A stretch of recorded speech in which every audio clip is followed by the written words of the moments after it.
Hi అండి. నమస్తే. Welcome to Vishali wonder channel.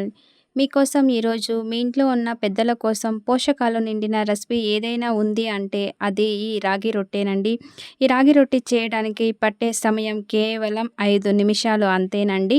Calcium ఎక్కువగా ఉండి చిన్న పిల్లలకు లంచ్ బాక్స్‌కైనా, ఈవినింగ్ స్నాక్స్‌గా అయినా లేదా నైట్ డిన్నర్‌కి అయినా ఎలా తీసుకున్నా ఆ రోజుకు అందవలసిన పోషకాలన్నీ మొత్తం కూడా అందరికీ అందుతుందండి. వెనుకటి తరాల వంటకాలు చేసే ప్రతి అందరికీ కూడా ఈ వంటకం అనేది తెలిసిందండి. చాలా సింపుల్‌గా చేసుకోవచ్చు. ఎంతో రుచిగా కూడా ఉంటుందండి. నా స్టైల్‌లో మీరు కూడా ప్రిపేర్ చేసి చూడండి. చాలా అంటే చాలా టేస్టీగా ఉంటుంది. ఈ రెసిపీ కోసం ఒక కప్పు రాగి పిండి తీసుకున్నానండి.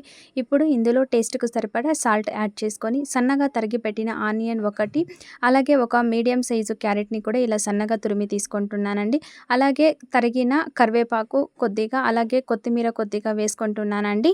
సన్నగా తరిగిన పచ్చిమిర్చి కూడా యాడ్ చేసుకుంటున్నానండి. ఇప్పుడు ఇందులో 2 టేబుల్ స్పూన్ పల్లీలు ఇలా క్రష్ చేసి వేసుకుంటున్నా అండి. చాలా కమ్మగా ఉంటుందండి రోటీలో వేసుకుంటే. హాఫ్ టేబుల్ స్పూన్ జీలకర్ర, 1 టేబుల్ స్పూన్ తెల్ల నువ్వులు వేసుకుంటున్నానండి. పల్లీలు, నువ్వులు వేసుకోవడం వల్ల ఈ రాగి రొట్టి మరింత టేస్టీగా ఉంటుంది. మరిన్ని పోషకాలు కూడా మనకి అందుతుందండి. ఇప్పుడు వీటన్నిటిని పిండిలో బాగా మిక్స్ చేసుకొని తర్వాత సరిపడినంత వాటర్ వేసి చపాతీ ముద్ద కన్నా మరి కొద్ది లూజుగా వచ్చేలాగా కలిపి ఒక 20 మినిట్స్ అయితే పక్కన పెట్టుకోవాలండి. చూడండి ఇలా ముద్దలాగా వచ్చేంత వరకు తక్కువ వాటర్ వేసేసుకొని ఇలా కలిపి పక్కన పెట్టేసుకోవాలండి. ఇప్పుడు ఇలా నానిన పిండిని కొద్దిగా తీసుకొని బాల్ లాగా చేసుకొని ఒక కవర్ పైన ఆయిల్ అప్లై చేసుకొని పలుచటిగా మనం తట్టుకోవాలండి.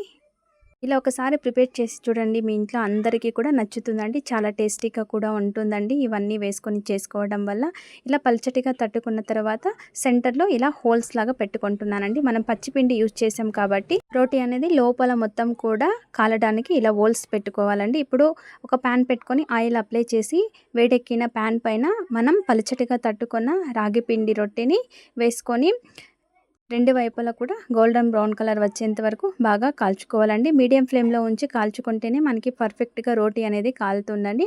మధ్యలో ఒక్కొక్క టేబుల్ స్పూన్ ఆయిల్ వేసుకొని 2 వైపులా కూడా కాల్చుకుంటే ఎంతో టేస్టీగా ఉండి హెల్తీ అయిన రాగి రొట్టి అనేది రెడీ అయిపోయిందండి. ఈ రోటీని రైతాతో అయినా సర్వ్ చేసుకోవచ్చు, లేకపోతే చట్నీతో అయినా సర్వ్ చేసుకోవచ్చునండి. చూసారుగా ఫ్రెండ్స్, ఎంతో టేస్టీగా ఉండే రాగి రోటీ మీకు నచ్చినట్లయితే లైక్ చేయండి, షేర్ చేయండి, సబ్స్క్రైబ్ చేసుకోండి. మీ ఫ్రెండ్స్ అండ్ రిలేటివ్స్‌కి తప్పకుండా షేర్ చేయండి. ఈ హెల్తీ అయిన రెసిపీని నా స్టైల్‌లో ఒకసారి మీరు కూడా ప్రిపేర్ చేసి మీకు ఎలా వచ్చిందో కమెంట్ చేయండి. ఇలాంటి టేస్టీ రెసిపీస్ కోసం నా ఛానల్‌ని ఒకసారి విజిట్ చేసి చూడండి. మీ సపోర్ట్ ఈ రెసిపీ మీకు నచ్చినట్లయితే తప్పకుండా లైక్ చేయడం మర్చిపోకండి. మీ లైక్స్ చేయడం వల్లనే నాకి మరికొద్ది ఉత్సాహంగా, ఎంకరేజ్‌మెంట్‌గా ఉంటుంది. Thank you for watching. Take care.